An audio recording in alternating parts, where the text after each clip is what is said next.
others. What I want to hear now. Come on, man. And I'm like, you could snow these young folks and some of these old niggas that don't know shit. But I've been doing it too long. Nigga, I stepped in this bitch in the 80s and I was like, I really believed everything they were telling me. Until I had two attorneys. I had two entertainment attorneys that gave me the business.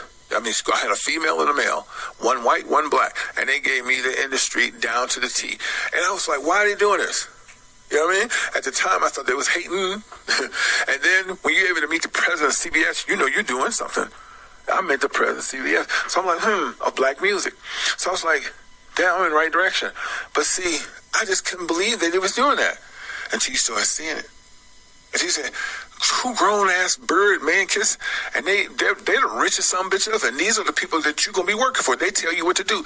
They're your A&R team. Hell to the no.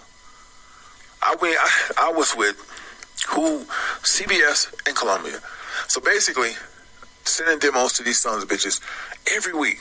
And they kept telling me, just keep sending them. Man, I was like, get the fuck out of here. And then CBS and who was CBS Columbia was not the ones who were offering the deals. All the deals came out of Minneapolis. I was like, why is that? I kid you not. Shit, I showed you one of them. That's how they did. What they was giving me, that wasn't even a 360 deal. That was a rake over the cold, screw you without Vaseline deal with no rubber. You know I would have been in trouble. I'm telling you. So I'm saying that wasn't even a 360 deal. That was a demo deal. That's the same deal they offered me as what they gave, who that nigga, man, that pretty nigga. Who that nigga? Christopher Williams. That's the same damn. Now go back and listen to the crazy ass girl Jaguar. He had a demo deal. That's what they were offering me. But my deals was coming out of Minneapolis. And they offered me a demo deal. The same shit they offered him. But I didn't suck nobody's dick. He sucked the dick for that. He sucked Puffy's dick for that. So I'm like, nigga, did you not see the game? So I bet I saw the game long ago. But I never stopped creating music and shit. That's why culinary was my best, attribute. I was like, culinary was it, but I never stopped making music. So I created from the 80s to now, I have 1,500 songs. And then some shit I sent Warner Brothers I never got back. I'm just being real. It is what it is. So, a lot of folks, they think they know. And like I said, it ain't about trying to hurt somebody or put their business out there. But when I hear stuff like that shit about what they, 3 million, I'm like, nigga, ain't nobody buying CDs, nigga. When they said Dre had 1 billion hits, that's possible. He's very popular. It's possible, but I don't believe it. They fudge everything to make their people so flamboyant. So you look at them like, gosh, like, I want to do that. And it's not the truth. It is what it is. I don't know. So I'm looking at, this show's going to be laid back, man. I'm not going to try to get real deep. I'm keeping it strictly on Hollywood Eyes, telling you how these people roll, bro. Hold on a second. Talking about masters. Yeah. It is what it is. Some people can understand what I'm saying. Some people can't. When you're on the outside looking in, they think everybody trying to insult the old girl. What's her name? Queen Naja. Nobody. Man, I don't have nothing against that girl. Nothing. But I just know, she signed a fucked up deal. And I know she don't know the industry. And I know she won't out if she can get out. But she's too far in now. She could have got out when she first started, but she thought everybody was hating on her. So what's the point of having bragging rights when you live in a miserable life that nobody really see? You go home with that shit because you know it's the truth. When you start working with the industry people and then your girl, who's that chick? Tiana Taylor, what people don't understand, that girl did she was real. See, Tiana Taylor knew her fate. She didn't fake it. She wanted it. She didn't give a shit. 50 Cent signed off and said she ready. So 50 signed off that she's ready. She did it all. She did it all. I don't have to repeat. I can just tell you she did it all. So her thing is now being people's handler. Okay? I wouldn't be surprised she turned queen out.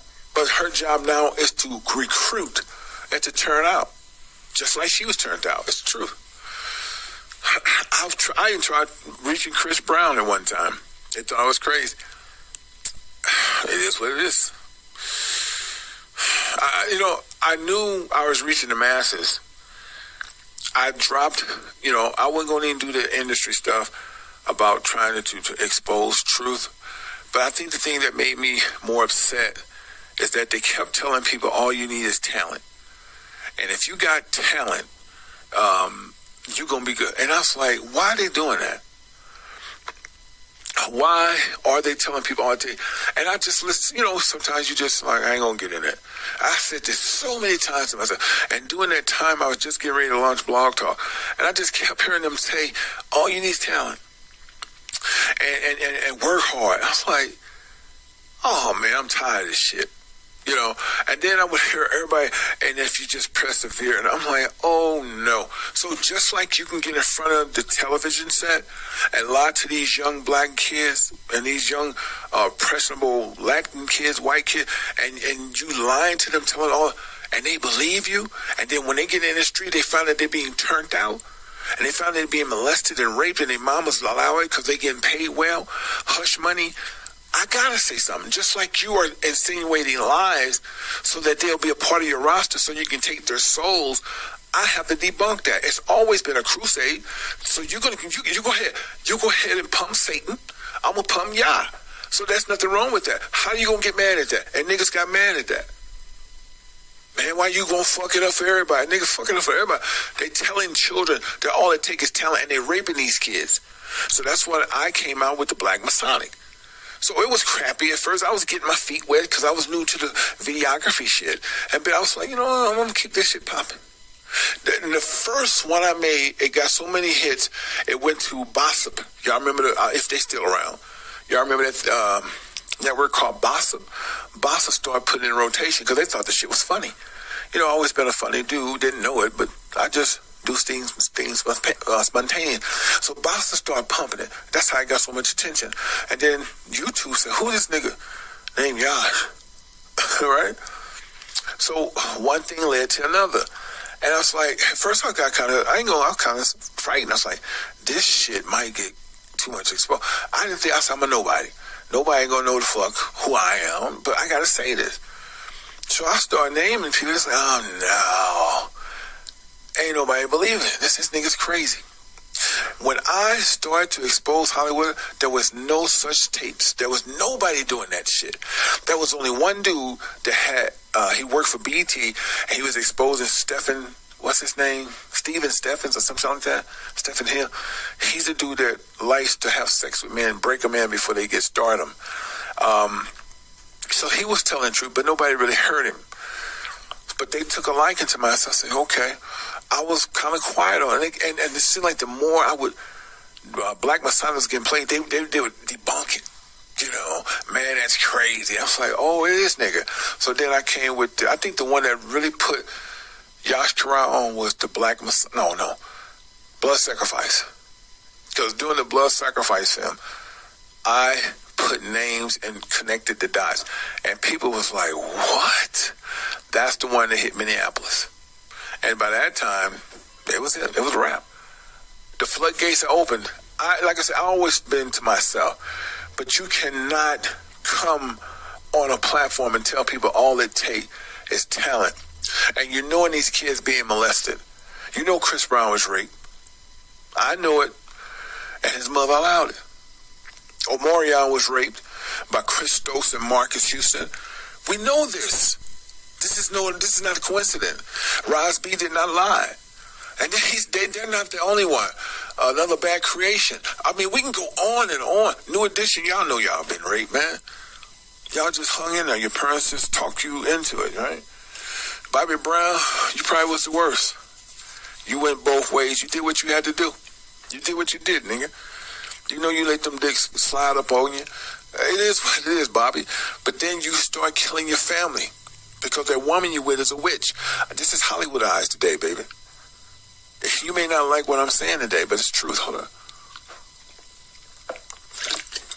Shit. We go too far back. It goes way back, man. It didn't really start getting real bad Whether it started getting sloppy until like 2006, 7, they started getting real sloppy.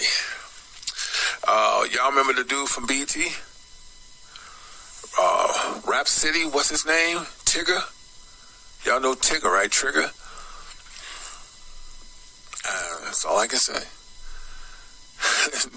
I mean, shit, even your girl, Superhead, walked in on that boy getting his ass blown out. I mean, we're not trying, like I said, I'm not trying to belittle you. You did this to yourself. But the thing why I have to say something, because you constantly keep pushing bullshit, that all it take is talent. And that's, nigga, what makes you so righteous that you can tell the people subliminal bullshit, but when I speak truth, that nigga need to be done away with. Nigga, do what you gotta do, because truth is truth. Your truth is your truth, and this is order, by the way. Well, anytime, y'all gotta understand how this thing is done too.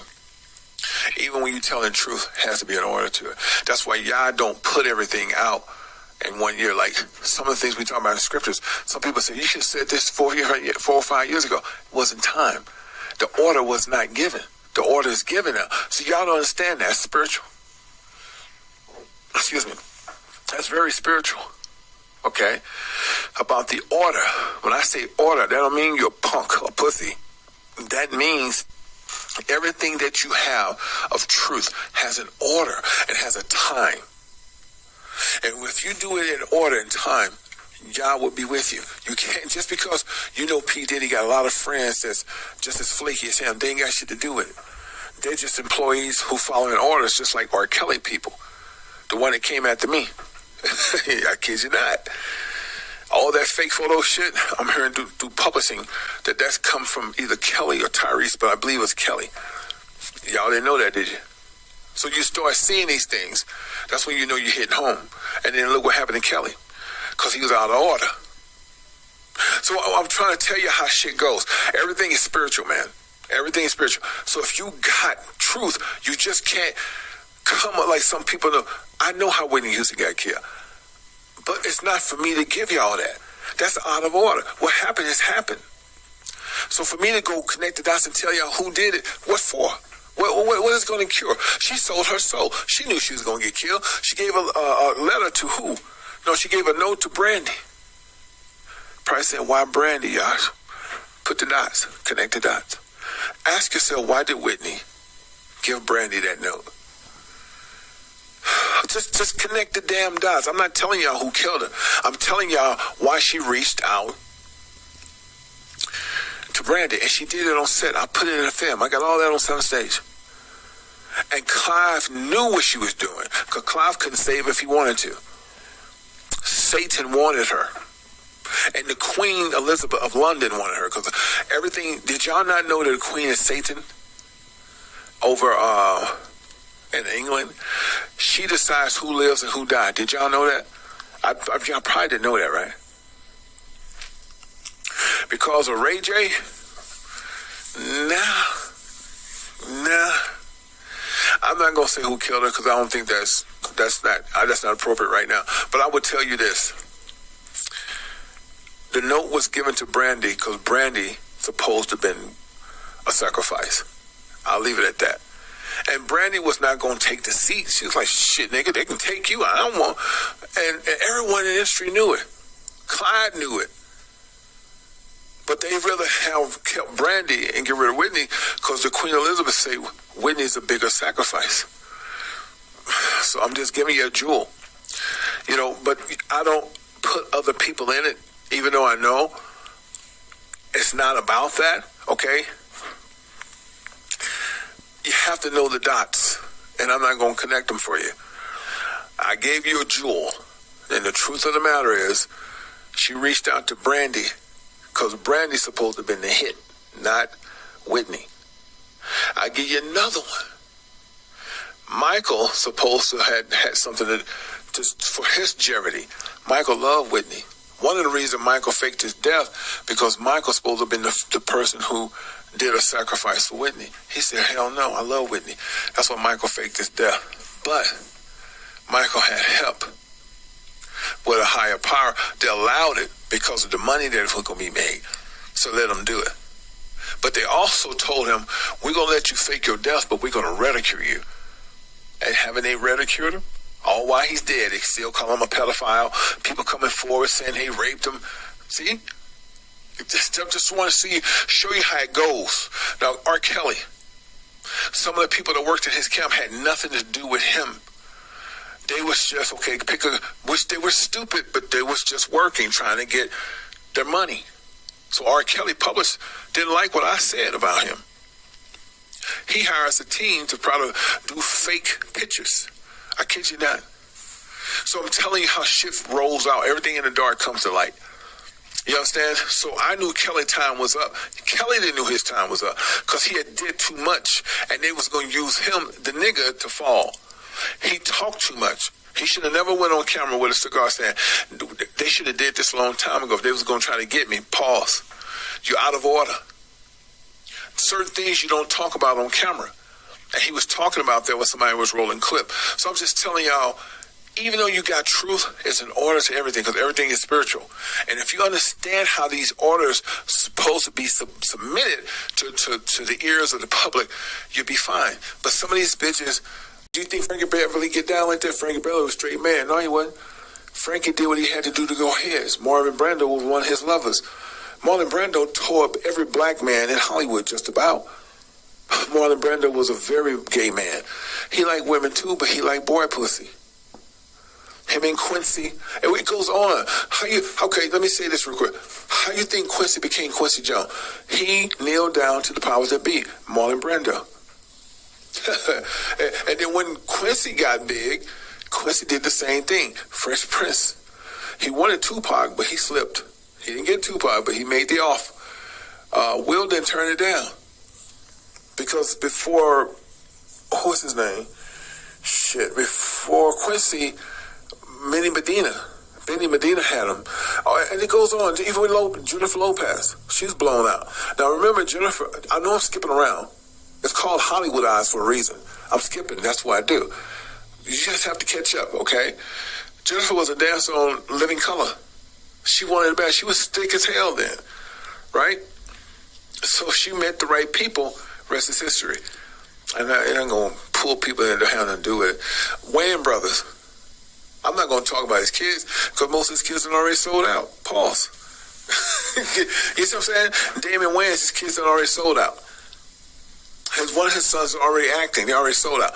So I'm just putting it out there. Okay, Angela and Vanessa Russell, Reverend Run of Run DMC, they already sold out. So once they get at that stage of 18 and they sell out, you can bring them into the platform, but not when they're babies. See? Because they can have a change of heart and decide to expose their family, and Most High will forgive them, and they go a different path. But thus far, that doesn't happen. So I'm just giving you something. That's why I call it Hollywood Eyes. You need to understand something, man. You think you know. This shit gets dark and dark and dark. If we talk about Prince, guess who was Prince's handler? Clyde Davis. Prince was considered a slave to Clyde Davis. When Prince came around, Prince was pretty much passed around like a bitch in a strip club. I know y'all don't want to believe this, but it is what it is. Okay? Not only that, he was, let me get a little deeper, because some of y'all don't understand all this shit. And I ain't trying to get you to understand, I'm just giving it out, and it's up to you to connect the dots, okay? I already gave you the jewels. Have you ever understood why Prince put slave on his face? Some of y'all don't even know why. And some of y'all so dumb to believe that he did that because he was going against the industry, saying that all the music he created, he's still a slave. That part is true. But that's not the reason he put slave on the side of his face. He put slave on the side of his face because he's going to bear some secrets. And that was his way of the industry saying, nigga, you can do this, but you need to let the world know, let the industry, the powerhouse people know who put you on, who you belong to. So to put slave on the side of your face that tells them he's still a bitch to the industry, that he's Hollywood's whore, and that he's going to say some real things, but he's still the slave. If you want to fuck him, you can fuck him. He belongs to anybody that wants him. So that's what you call an open auction. I want you to understand what I just said. That's an open auction to be fucked. So yeah, you can say what you want to say, but put that slave on your face. Because tonight, so-and-so wants you. And you go over and get pegged in the ass. Or you go, they turned him out, man. Turned him out. So don't think he was a hero because he put slave on his face. He put slave on his face because he was Hollywood's prostitute. And that's why they let him say those things, because he acknowledged to his peers that I'm saying this, but y'all know I'm still your bitch if you want me. And that's why they let him do it. Ain't that something? You be thinking, oh, he's powerful. He's standing up. He didn't do shit. And people say they killed him because he wanted his masters. What's that guy that Troy Lynch? You don't know what the fuck you talking about, son. They didn't kill him because of his masters. Shit. He might have faced his death, but thus far, Prince was ready to go. Prince was told when he was going to die. That's the difference between some of these dudes. He was told he wasn't going to not live past his 50s, or 56%. He knew it wasn't a thing about masters. It was a thing that he knew what was up. He was ready. Now, how do we know he was ready? Okay, let's go back to 1998, 99, when he was on MTV. What did he say? I did everything in music I could do. There's no other thing I can do in music. I have went to the highest of music I can. I can't do nothing in music. He was saying, for his music, I'm done. Pause. Go back and look at the old clips in the 90s when he said, as far as music, he's done. He was. So he was just pretty much just doing whatever. Then the 2000s came. Because he was pretty much done. And that's when the slave shit started. Because he was done. There was nowhere else he could go. So they let him put slave on his face and act like he's fighting for his masters. It had nothing to do with his master. His time was up. So during that whole time, that man was in misery. But Satan told him, I'm going to let you're going to be a superstar by 18. At 17, Prince was offered deals. 18, he signed his first. So, I'm going to let you do all of these things. But in your 50s, you're going to have a lot of trouble. And he did. By his late 40s, Prince's problems just started. And it wasn't necessarily financial. It was more spiritual. That's what y'all understand. This thing is spiritual. It has nothing to do with just getting loot and money and cars. This is spiritual. And people don't understand it. That's why we call it Hollywood eyes. Hello.